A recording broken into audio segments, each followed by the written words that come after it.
for sharing that. Please stay with us.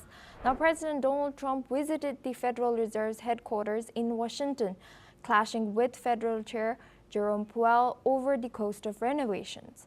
Trump has criticized this project and now estimated to cost $3.1 billion and demanded lower interest rates. Despite previous threats to fire Powell, Trump has said that he did not intend to remove him. The visit came just days before the Fed's rate-setting meeting, where rates are expected to remain unchanged. Trump has pressed for a 3% rate cut, while Powell remained calm. The Fed says the renovation runs over budget due to unexpected challenges and inflation-driven costs. Let's take a listen to what Trump has said. Well, I'd love him to lower interest rates. Other than that, what can I tell you? Because to do that is a big move, and I just don't think it's necessary. And I believe that he's going to do the right thing. I believe that the chairman is going to do the right thing. I mean, it may be a little too late, as the expression goes, but I believe he's going to do the right thing. Now we go back to our guest discussion with senior journalist Irina Zuckerman. Irina, thank you for staying with us. Now, Trump's visit to the Federal Reserve has occurred just before a key rate-setting meeting.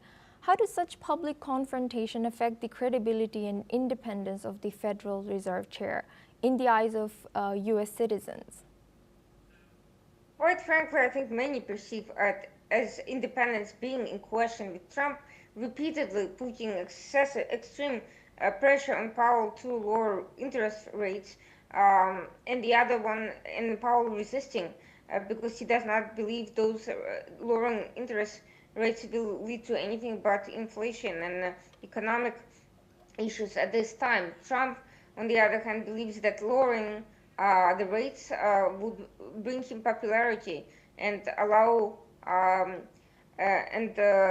more Americans to afford a range of economic benefits, including mortgages.